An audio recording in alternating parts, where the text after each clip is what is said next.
Hey, welcome to Simply the Truth with me, Doug Harris. Thank you for joining us, because you are as important as those of us here in the studio. Even though my guest, my colleague, whatever you call him, in the studio today is my old mate JT.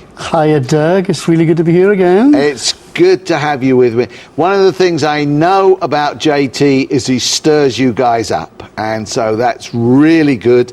And yeah, do we agree with everything he says? No, we don't. But does he make us get back into the scriptures? Yes, he certainly does. And so glad to be discussing, and we're going to be looking at a subject very, very close to my heart today. We're going to begin basically probably what will be a new series. We never quite know when we start something like this how long it's going to take to get to the end. But we're looking at the whole area of defending the faith. Defending the faith, and we'll be looking specifically at some of the passages in Acts today to do that. But JT, I hear next year you're going to become an international film star. This is indeed true. I've had quite a bit to do with Koreans this summer. They've been coming to South Wales. People might not be aware that the Christian faith was taken to Korea by a Welshman. We get everywhere. Seriously, that's true. Absolutely true, really. And so the Koreans feel, of course, Korea is the two largest churches in the world are in Seoul in Korea. So they feel that they want to come back to Wales to help us. So they've been doing a lot of praying, open air meetings, particularly in South Wales. So I've had a lot to do with them. I've helped them to appreciate some of the ancient Christian sites and Celtic Christianity and whatever. So anyway, they filmed me talking about these things, and apparently I didn't know this. I thought it'd be just a little film in a back room of a church or something, but it's going to be all over the Korean cinemas next year. So you won't be able to go to Korea, will you? They'd be mobbed on the streets. Yeah. That's absolutely right. You might even get mobbed in Swansea after this program. But I mean that's great, and and just chatting with me you're quite a historian, aren't you? I mean, you looked into quite a number of these areas. Oh yeah. I am a passionate lover of history, and I have been all my life. Like as a younger guy, I was big into military history, even though I'm a pacifist. But obviously, as I've got older, Christian history and its interface with the rest of history as well is something which has fascinated me. And I think it's very important to understand history so we don't repeat the same mistakes, or we understand better where people are coming from today. Mm-hmm. The Middle East, the Balkan conflict, all help if we understand the background and what's been going on. Yeah. That's great. Maybe we'll talk about this one of these days, along with your greatest passion as well, of ants. Ants. I keep saying one of these days we're going to do a program on ants, and nobody believes me. It'll be the fulfillment of my life, well, Douglas. By the time we spent 3 years on apologetics, the rapture may have come and we may not have time for ants. But if you believe in that sort of thing, of course. Now there's another program. I knew you were going to say that. But JT, I mean, last time you were here, we summarised. We'd done several programs on the gospel. Yes, yeah.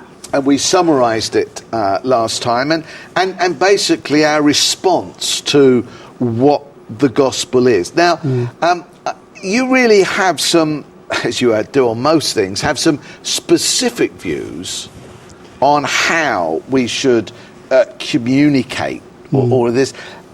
Tell us a little bit about this as we get into defending the faith, this whole area, because defending the faith is apologetics, is communication. Yes, so absolutely. Fill us in a little bit as you go through that. In many Christian circles, there is I suppose you could call it a love affair with preaching. And that usually means a 45-minute monologue, sometimes inspiring and exciting, sometimes very illuminating and helpful, often boring, and usually 6 foot above contradiction.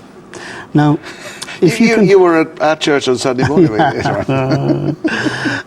If you can find that in the Bible, I really would like someone to show that to me, because it's not.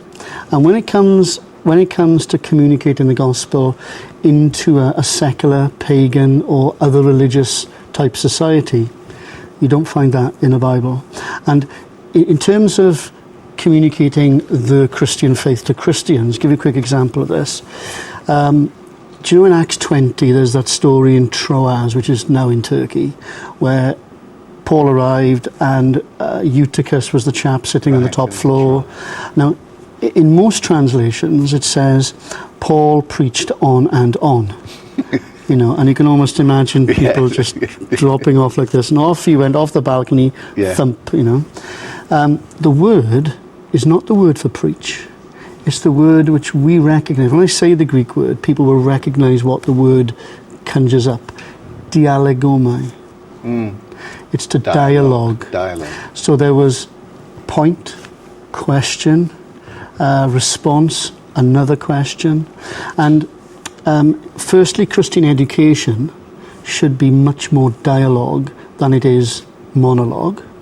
And when it comes to communicating the gospel out there, well, when we come to read in the book of Acts, for instance, how it took place, say, in Athens, if you look in Acts 19 or Ephesus, the same word comes up. The same word comes up, dialegomai. So when Paul, we'll look at it a bit later on today, I would think, when Paul was in Athens, he didn't stand up and preach to everybody in the marketplace. It says that he dialogued with them. So once again, he would make a point, they would come back. And in fact, if you read Acts 17 carefully, you see this interplay where they say, this man's a nutcase, you know, and then he comes back with a response. We're going to take him to the big guys. And they take him up to the Areopagus, Mars Hill, and he does the same thing there. And once again, there's a bit of interflow. So my appeal is that there should be more dialogue in our gospel communication. Do you think you can do that? I mean, just bringing it down to congregations today, and you mentioned just a little while in the introduction when we were talking about Korea, they have the largest churches. Now, in big churches, dialogue is very, very difficult. Now, does that mean we shouldn't have big churches, or does it mean we should find ways of doing that dialogue? Because there gets to a place where the size prohibits that, surely. You know what this is now, Doug, don't you? It's a can of worms. And you were just opened it. I know, yes, I know. I knew I would. I knew I would, but come on. Because, of course, we want big churches. We want millions of people in churches. But should they all be sitting together in enormous auditoriums with 12,000 people listening? I don't think so. No. And we can have special celebrations like that. But I think that, you know, let's really cut to the chase on this. My understanding of the New Testament and churches coming together is not. If I asked the viewers, imagine we could have the replies, you know, down the line now. What you go to church for, what you're involved in church for, people will say to worship God. You find it in the Bible. What we come together to do is to encourage each other. When you come together, encourage each other, or the specific thing which is mentioned that we come to do. This is, you know, the can of worms. When have you ever done anything else on my programs, JT? They gather together on the first day of the week to break bread. Yes. You can't do that with 10,000 people. No. So what I'm saying is, once you change the setting, well, of course, dialogue becomes much more difficult, nay, impossible. But should the setting be changed, the normal experience of Christians should be in a setting where there can be this dialogue, this conversation, this participation. When you come together, each one must listen to the sermon. No, sorry, that's the wrong version I'm reading from.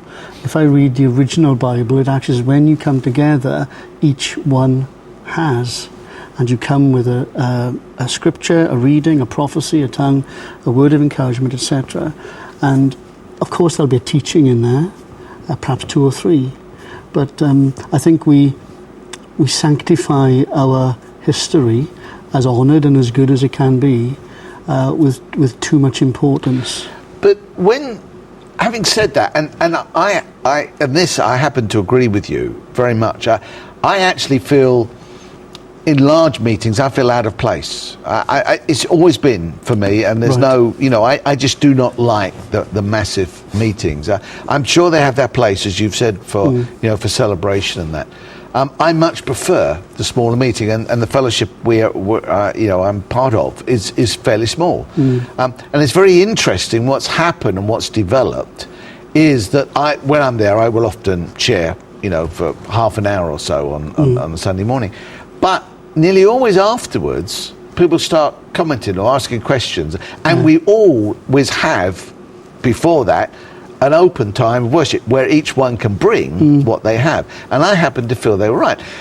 And that to me is good. But when you go back, my whole point is this, when you go back to the Spurgeons, when you go back to the Whitfields, when you go back to these people, it doesn't appear that was it appears that they did preach without the dialogue. Do you think there is a place for that? I mean, how do you fit that in here? Yeah. Just because something works at one level doesn't necessarily mean that it is or should be the normal experience of all Christians. I'll give you an example. I went along a few years ago to the Hillsong Church in London, had a great time. There were about 5,000 people in the theatre. It was one of the few situations. I work with young people, but in this congregation, they were in their 20s and 30s mainly. I felt old.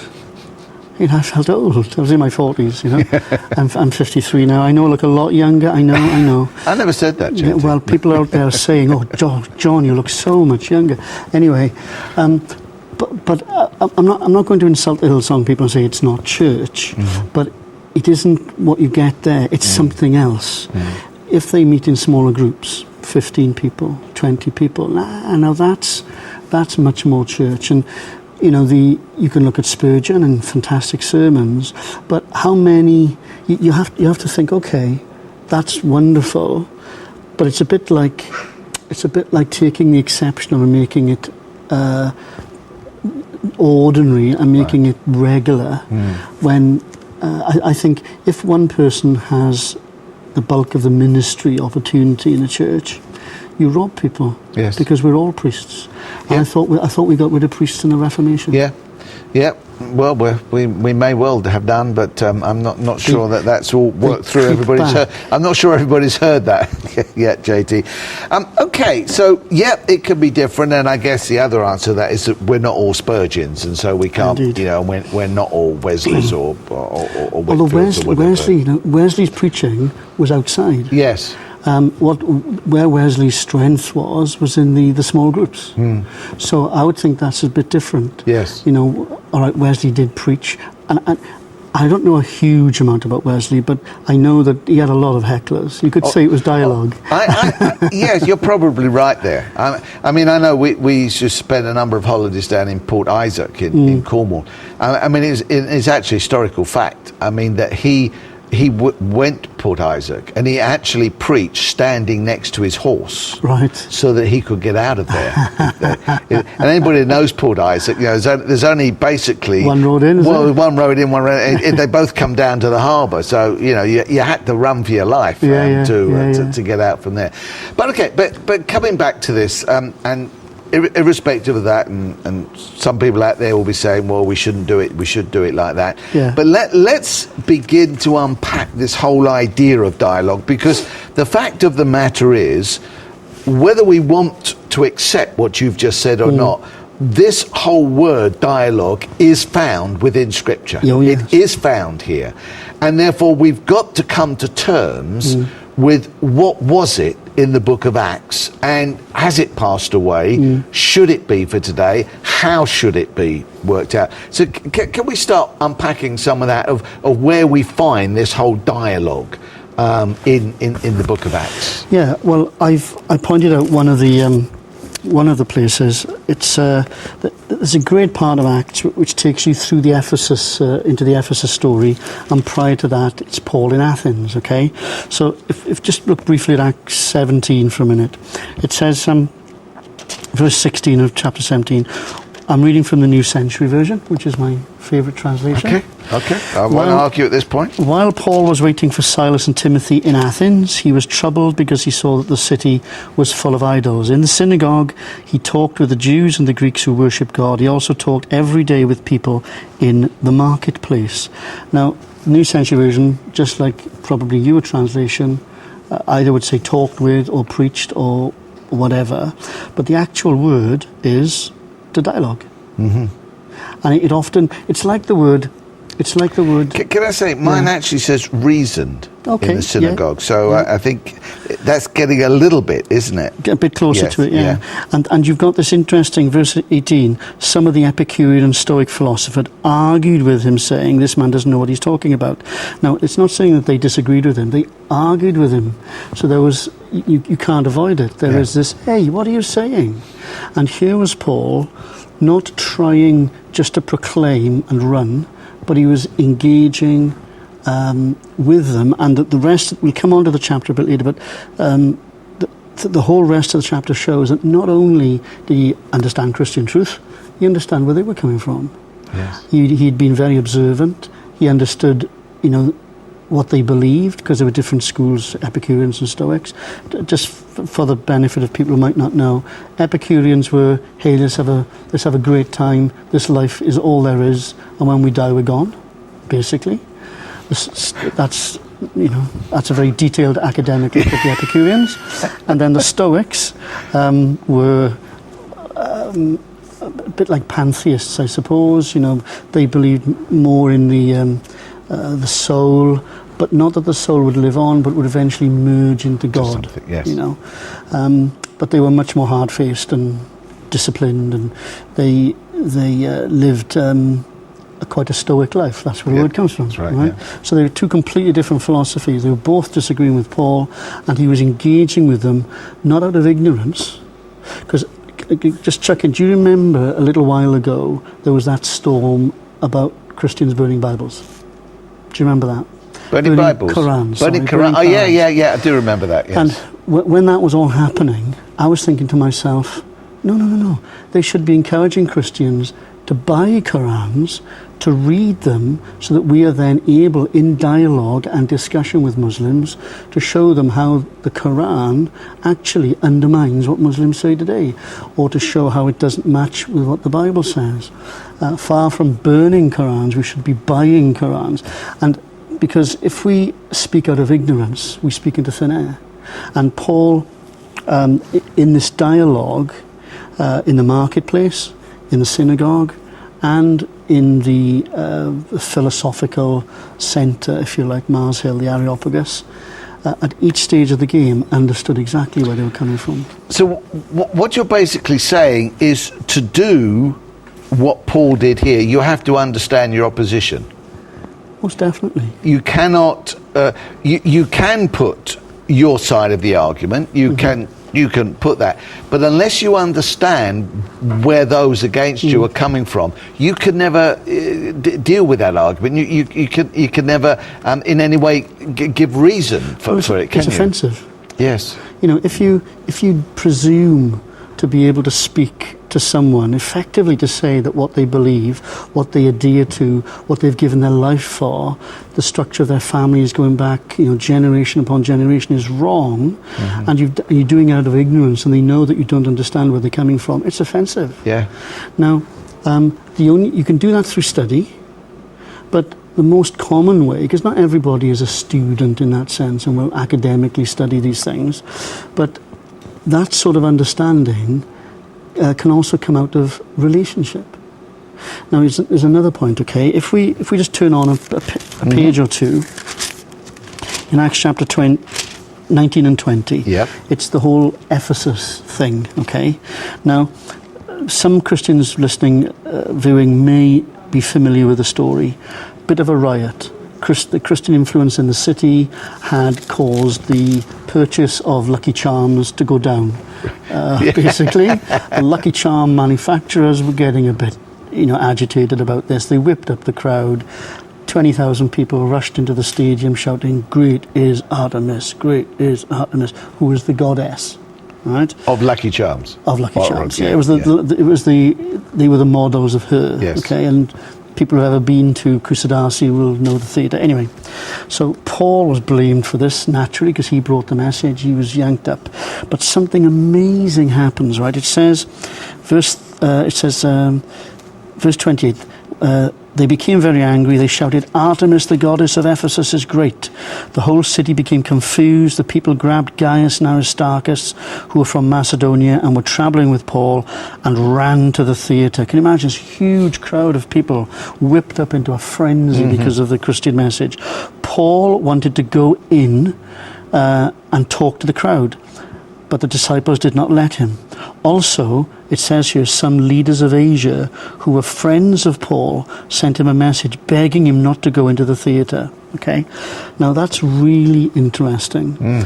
These leaders of Asia, as it says in this translation, were Asiarchs, and in most provinces of the empire, you had a group of people who were entrusted with promoting Roman values, Roman loyalty, and specifically worship and adoration of the emperor. That was their job. So it says, the key thing here, who were friends of Paul. Whoa! Paul in Ephesus, preaching the Christian message, he is able not only to vigorously refute people in public debate, which is what it says earlier on, he not only causes there to be an economic upheaval because people no longer are buying into the whole, Ephesus cult, Artemis cult thing. In the middle of all of that, while preaching Jesus is the only Lord of all, he is friends with people who promote emperor worship. That's what I call following in the footsteps of Jesus. He had built enough relationship with these people so that they would actually defend him in a situation like that. The point I'm saying is that in our communication of the gospel, it isn't a case of point. It's a case of God gave us 2 ears, one mouth, good ratio. Listen, then speak. Build relationship with people so you can understand where they're coming from, and you may be very surprised at the dividends, just like Paul had. Now, Paul was Paul. I don't know how else to put it. He wasn't Fred, was he? No, he wasn't Fred. He'd studied the Old Testament scriptures, which of course all that was around him all his life. He was brought up with them. He became a Christian. He went out for many months into the wilderness and got before God and learned some more. So he had a very good handle on what he could say and how he could say it. Right, okay. Now, when we start talking about dialogue today, and when we start bringing it down to us, isn't there a potential danger that some people try and do this and actually get out of their depth? Yeah. How can we... Well, number one, I suppose there's 2 points to that. Number one, is it for all people? Yeah. And if it is, how can all people get ready for this? Okay. Well, yes, of course it's for all people, because the call to communicate the gospel is for all of us, all right? But you can easily get out of your depth. I'll give 2 examples from my life. When I was a young man, I was an eager Christian, shall we say. And I can imagine yes, indeed. And I liked dance then as well. But anyway, I remember getting involved. I started work, I was 16, and somehow I got involved with this Mormon. And this guy was in his 50s, very experienced Mormon, and there was me, 16. And he was just clever, right? Clever. And I think to myself, how could you possibly fall for the Mormon story? It just doesn't, Work, yeah. But I was only 16. A good Christian, but only 16. And I knew I was out of my depth. I knew I was, but I found it very hard to get out of. There was no danger in me becoming a Mormon, but I wasn't being effective in that situation. So I didn't pursue it, if you know what I mean. And I think we need to know our level with different people. So, for instance, another one was I was 19, 20 perhaps. I went to the local, some people know about the Moonies, are much quieter now, but I went to see the local boss in the Mooney house in Swansea, all right? And I went with my Bible, as I always did. I remember it well. And I thought, well, I've talked to the other Moonies, I'll talk to the main man, all right? Now, it wasn't his eloquence, it wasn't his ability with the divine principle or the Bible, but there was something about it, and I realised I'm not used to this. And I began to fall asleep. It was very serious, because I was aware that something was going on, whether it was hypnotism or demonic stuff, but I knew I shouldn't be here. So I manoeuvred the situation that I declared truth, and I then left. I was out of my depth. I wasn't experienced in that whole field. And so what I'm saying is, yeah, you will know if someone, you know, if you're building a proper relationship with someone, but if you know that you're mismatched, you know, it's no shame to step back and perhaps allow another Christian. So we must be aware that each one of us will have our limitations, whatever they be, and whether those limitations are because of age in the Lord, not whatever age we are naturally, but the number of years we've been saved, whether it's been because of the Bible teaching we've had or not had, each one of us will have our limitations, and it's vitally important that we don't go beyond those limitations. But up to those limitations, whatever they be, for each one of us, you're saying, as Christians, we should learn to dialogue. Absolutely, and build relationships, which is part of that. So, sorry, when you say build relationships with non-Christians, with people, whether they be atheists or cult members or your whatever Muslim they may next door be. neighbour. Yeah. You know, the guy you work with who's a Mormon. Yeah. The atheist who, whatever. The thing is, as well, it's to quote that famous biblical phrase, horses for courses. Is it in the Bible? It comes in Hezekiah. It's in the Hebrew. Yeah, Hezekiah. Yeah. 6 verse 5. Yeah, People can look it up. Right? Yeah. Hezekiah 6 verse 5.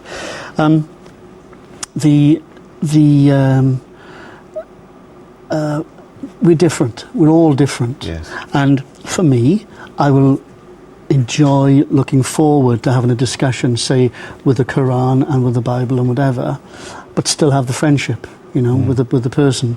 Other people, and I know people who are better than this, much better than I am at this, will be able to build a rapport and a friendship, and will be able to say, look, I'm not going to have the arguments.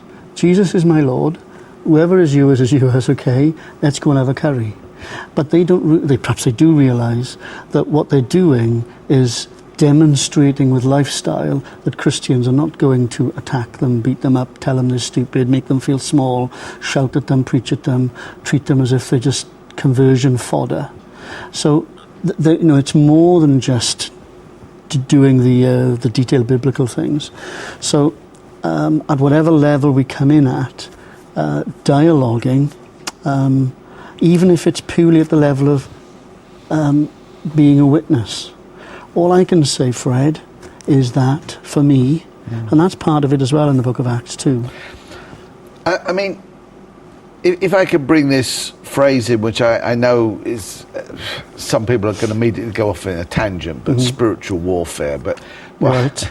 what I mean by that is that we do have an enemy. And we do have an enemy that wants to come out against us. Now, one of the things I've heard again and again over the years is we shouldn't put ourselves in these situations. In other words, if I go and befriend a Muslim, a Mormon, a Jehovah's Witness, potentially they can affect me.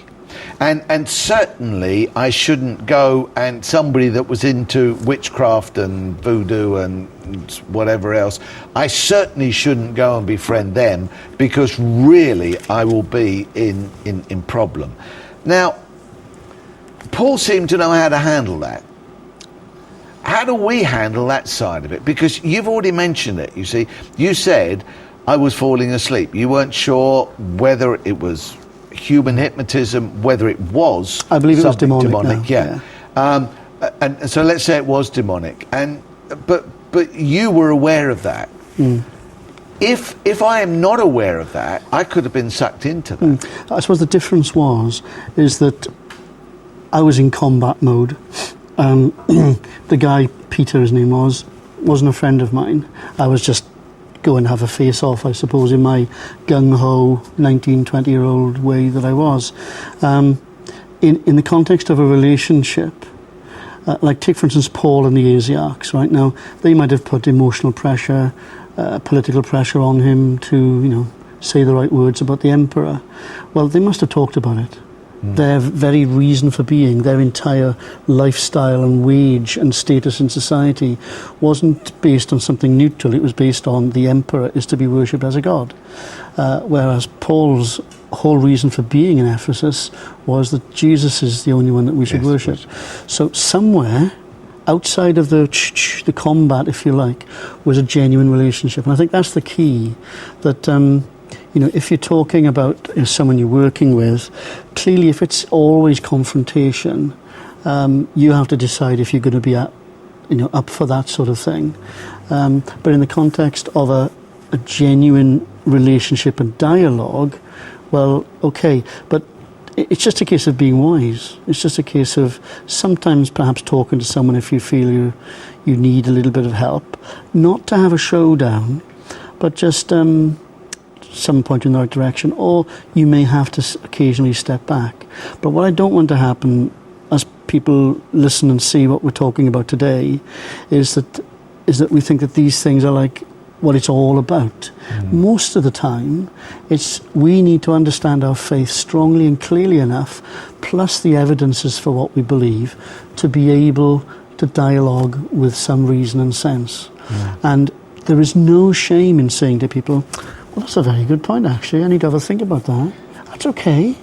We have the truth. We don't always have the answers. And if we do have them, they're not always just there when you think about things as well. It seems to me that for many Christians, and maybe even my background originally, when I was coming up in the faith, although we did go out, but I don't remember too many times when we had sessions that prepared me for dialogue. Do you think that that's something that is clearly missing today from the whole... In other words, you started off by saying that there was... the preaching is there, dialogue is not there. Yeah. Therefore, one would assume from that many of the churches do not see this whole area of dialogue. They see preaching. They would have an open air meeting. They would have a gospel meeting. They would preach to these people.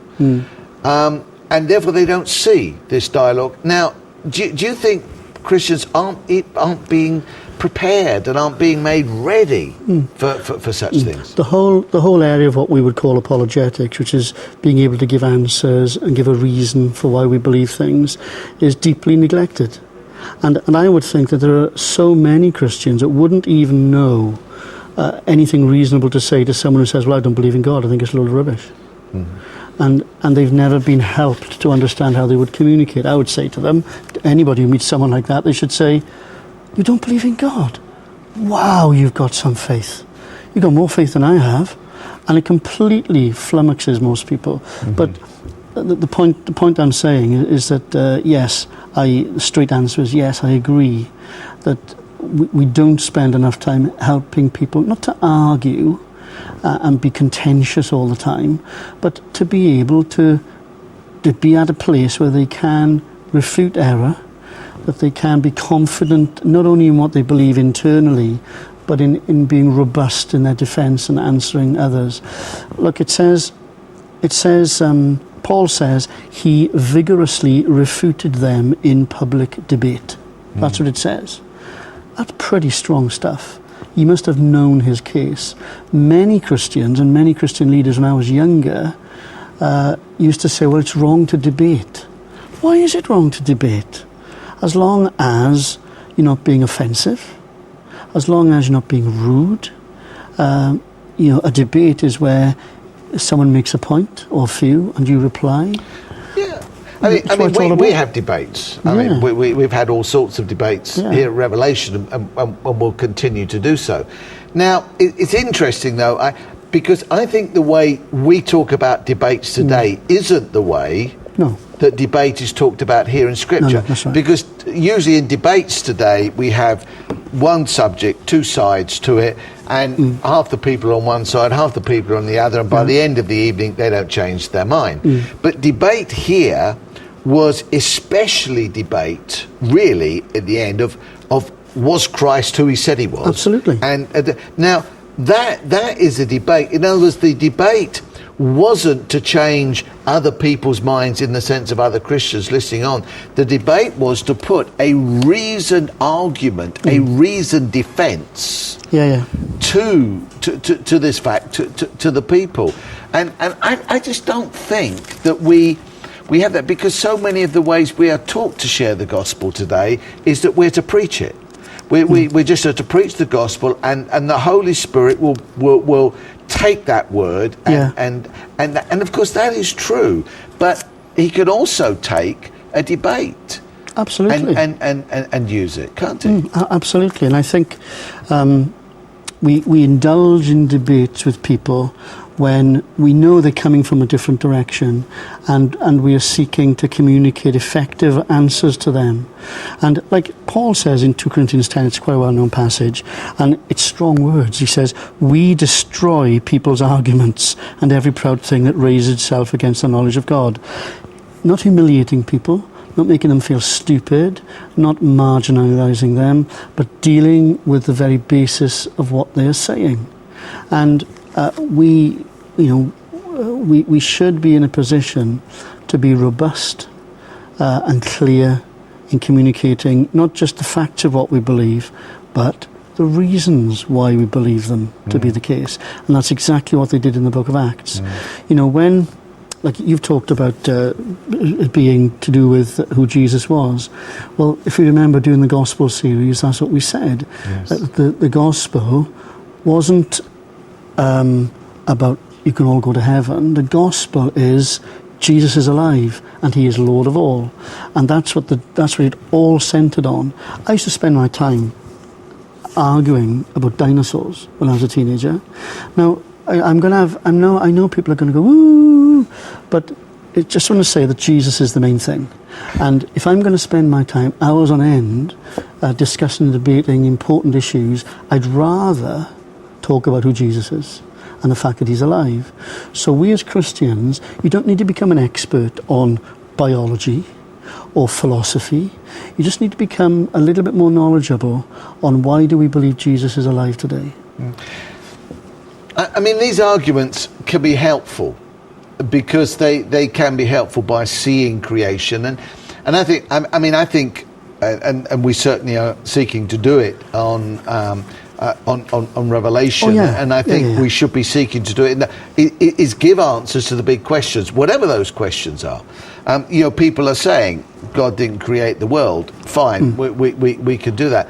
But the point you're making there, which was the point of the gospel, the fact in the end of whether dinosaurs existed or not doesn't save anybody. Now, it may move them along the line, but in the end, it has to be, the final issue has to be their response to this Jesus who died, was put in a tomb, but who weren't there 3 days later. That's right. Like, I remember when I was younger, one of the arguments I used to use was about the horse. Now, people who are into biology will know the 5 toes, 4 toes, 3 toes, 2 toes, Eohippus, the dawn horse, to the Equus, the modern horse. I know. See, I know a little bit about it, you see.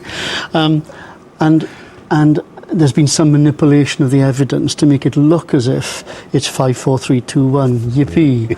It's not like that. It's all out of order and jumbled up. But evolutionary scientists, and books anyway, give the impression that's much tidier than it really is. But the idea is that you don't spend a lot of time on that. I remember once I showed someone that, and then we quickly went on to other things. And I'm just saying that's what you say is right. That you should focus in on other words, the main thing. it is central. It's not wrong to deal with those things, but it is the centrality in the end, that whatever else we deal with, we have to come back to the centrality of Christ and the apologetics surrounding his death, his burial, his resurrection, what that means to us today. Particularly the resurrection. Yes. Because throughout the book of Acts, and I just want the viewers to know that you've gone right off, the plan that we had today. We haven't even always got off the second. JT. We haven't even got off the second line Absolutely. yet. Right? And I've got all this stuff we were going to do. Well, we got weeks and weeks we could do it, JT. Okay. But when you read the book of Acts and the way the first Christians did it, there were a number of key things they used again and again. They used witnesses. They used accepted recent history. They used the fact of creation in Acts 17. Well, perhaps we might not even do it today. Now we'll do it next time, right? About the fact of creation. Yeah. They also used plundered pagan philosophy, where there was common ground, and they met people like Paul in Acts 17 met people on the common ground of an altar to the unknown God. That's right. And that your own poets have said, yes, God is not very far from each one of us. And I'm going to tell you how close God is. And it was but it kept coming back to the resurrection, to the resurrection, to the resurrection. And this is the hinge on which the Christian faith revolves. We often think it's a cross, but no. If you sit down and read the book of Acts, you'll be resurrection crazy, because that's what they focus on. Because I think you and I have said, and we've certainly said it on other programs before, if the end was the cross, that was a failure, as Mooney said. Yeah. I mean, and he was right in one way. If the cross was the final, it would have been a failure. But that wasn't the end. That was the means to the end, into death. That complete fulfilled sacrifice into death. And out into resurrection, and the last enemy, death, being totally destroyed at that point, and that's why resurrection became such a key. And I think, I guess, it is important, and we will unpack some of this, but as an overview, it's important to know, isn't it? What should we be concentrating? If people are sitting out there saying, well, yeah, I can go and preach the gospel, I can go and, tell us, but I couldn't have dialogue. It's important that they understand in what relationship, what percentage of these things that they should be spending their time on. Because if they've got to look at something, it's important that they look at the right things. Yeah, absolutely. And, it's... And in my next few sentences, in no sense at all do I want to offend anybody. But it's... that is always the preface to say, but I am going to, yes. But it may do, because people will focus on the journey I took to get there, but not the point I'm getting at, right? When I was younger, for many, many years as a Christian, in my younger days, right the way through till I was about 26, 27, I became a Christian when I was 12.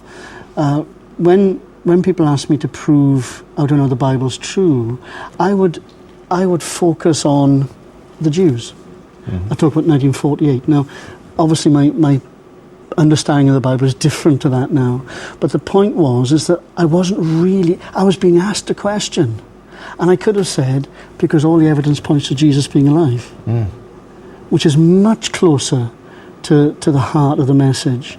And I would appeal to people that when we do apologetics, when we seek the dialogue, when we seek to communicate in a winsome way, that we always keep in view where we want to go. And if we can get there pretty quickly, it's going to be so much better for us and for the people who are engaging with us. They can... the other stuff will fall into the background. They can deal with those later. But once we get on to Jesus and the fact that he's alive, that's what it's about. And it's interesting what you said. We've touched upon it today, and we will, I know, unpack this further in future programs. But you just take Paul and just two occasions One when he was before King Agrippa. Yes. And the other time when he was, as with the one we've been talking about here, on the Areopagus. Yeah. Now, when he was on the Areopagus, he dealt with the your poets. He dealt with the tomb to the unknown God. He dealt with the things that were around him and brought about those apologetics that way. When he was with King Agrippa, the first thing he says to him is I'm so glad I'm before you, King Agrippa, today, because you understand all the things concerning the Jews. Absolutely. And so then he went totally on his Jewish faith, what had happened, how Christ met him on the road. And therefore it seems to me that there are different ways, and we need, as we get into this a bit more, to be aware that we may present it one way to one person and one way to another person. Yeah, well, see, when Paul was talking then to Agrippa and Festus, he first of all understood where Agrippa would be coming from. That's right, absolutely. He knew his background. Yeah. He knew what he would... And then that alone is interesting, isn't it? That he'd even bothered to do that. Definitely. He knew his background, knew what his worldview was, or at least what his official position should be, and he wasn't going to deny it publicly, certainly not in front of Festus. And he was using the power of predictive prophecy. He was saying, you know that the Messiah would die, etc. And it says, I'm saying only what Moses and the prophets said would happen, that the Messiah would die, and as the first arrives from the dead, he would bring light to all people. Now, that was saying, look, it was prophesied. So that's using an apologetic argument, an evidence argument. But not out of thin air, but out of the knowledge that he had of the person. And there was even in this passage dialogue. You're crazy. Yes. You're crazy. Yeah. Do you think you're going to persuade me to become a Christian in this short time? And he said, hey, Agrippa, I don't want everybody to be a Christian except for these, same as me, except for these chains I've got. Yeah. So once again, it is a classic example of knowing, having an understanding of where someone's coming from, speaking into that, and using evidence as well. And you start where the person is. You don't start where you are. No, you start with, you're very religious. You built an altar to an unknown God. So many of us as Christians begin where we are, and the knowledge we have. But of course the knowledge we have isn't the knowledge that those people have. That's right. And therefore we've got to begin where they are. So with Agrippa, one thing, the folks on the Areopagus was another thing. And you listen to some people who are giving their testimony, don't like that word, telling their stories sounds much better. You listen to them, and within even young people, even with the young people I work with, and I pride myself on not communicating in a jargonized way, but somehow they pick up this language, this lingo, and suddenly someone who had no Christian background whatsoever suddenly got saved, and they don't quite say I was saved by the blood of the Lamb or something, but it's all jargonized. And suddenly people who they know or have known for their life can't understand what they're saying, because we have to keep thinking of how we communicate as well as what we communicate. Paul is a great example to all of us. Let's try and get on to question 2. We are now, are we? I think we moved from question 1. But you've used several times evidences. Yes. Now, can you unpack that a little bit more? Because again, I know there will be people that we're saying all we've got to do is preach the word, because that's what saves us. It's the reception of the word that saves us. It's what the Holy Spirit does. He convicts of sin. He convicts of righteousness. He convicts of judgment. What is all this about evidences? I mean, and do we find whatever you mean by this? Do we find it in the New Testament? Absolutely everywhere. That's the first thing. And when we're talking about evidences and proofs and all that sort of thing, it cuts in at a number of levels. First of all, it's important for us as believers to know that our faith is based on fact. It's a reasonable faith. It's not, empty our head and just believe. We're not throwing ourselves off a cliff knowing that there might or might not be something there, we have considered and looked at. But the other side of the coin, of course, is where we are communicating the faith, and people who don't believe what we believe can be at least assured that this isn't vacant-headed nonsense, all right? And it is everywhere. Let's think. I'll just mention a few rather than look at each passage. Peter, 2 Peter chapter 1, he writes to Christians under persecution. Now, the temptation for them would be to say, oh, look, I'm giving this up. I am not going to be burned in one of Nero's garden parties, all right? I'm giving this up. Peter writes to them and says, we did not follow cleverly invented stories when we told you about the coming and power of the Lord Jesus Christ. We did not follow cleverly invented stories. Peter is saying, look, there is evidence here. I'm the same person, Peter, who wrote that in the book of Acts, when he stood up on the day of Pentecost, he used evidence. He used, number one, Old Testament prophecy fulfillment, which would trigger with the people who were listening, who were all Jews. Yes. They would know the passages, and if they didn't know them, they could ask him, and he would tell them. And second, he said, we are witnesses. We are witnesses. We're telling you, we were here. I was here. I knew Jesus. He died, and he came back from the dead. Both of those are evidences. And the people then, the 3,000 that believed, not only heard the message, but heard reasonable explanation of the strength of that message and the basis in fact. And we expect people to do that today without any? When they're even more sceptical, even more further away from the gospel?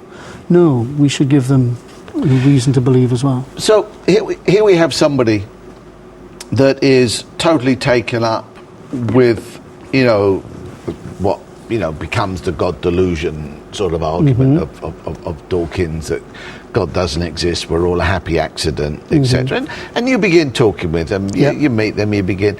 And what evidences can you begin to bring to them? Because they're all saying, none of this is evidence. What evidences of God can you bring to them?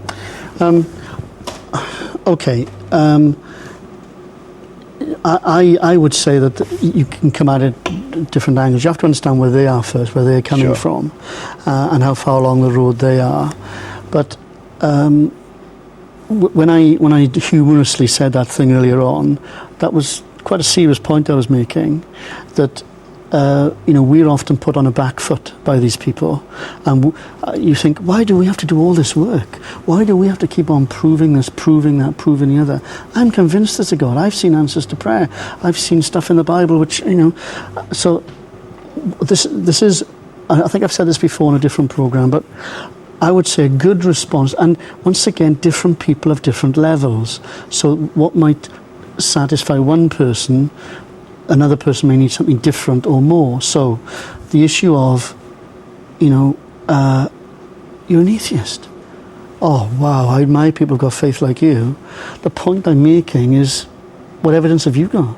And what will they come back with? Usually, we can't see God. Oh, please. You can't see God. And they say, no, you can't. So, but you can't see love. Well, but you can see love in action. That's my point entirely. Yeah.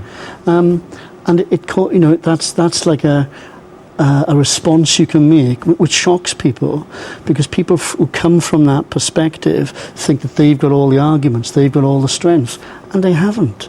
And in fact, I would say most definitely people like Dawkins are more religious than we are. More passionate about their religion, more unreasonable about their religion, more intolerant about their religion. In other words, you're calling atheism a religion because it is a belief system. They have a belief system. Yes. Yeah. And I think I've said before about the hand thing. Yes. It's humorous, but it makes a point. The point is... You better say it again, because people haven't seen it before, looking out there saying, what on earth is he talking about? Camera over there. Okay, viewers, all right. I rang a talk show host once to say this, and because he was challenging to say, is there a God, right? And I said, okay, it was James Whale, those of you know James Whale. I said, okay, James, put your hand in front of your face. So he put his hand in front of his face. Hi, everybody. and I said, wiggle your fingers, James. And he wiggled his fingers like this. I presumed he was, wiggled his fingers. And I said, James, you've asked us to prove that there's a God. And I just want you to look at what you've got in front of your face now. I'm sure you've got a handsome hand.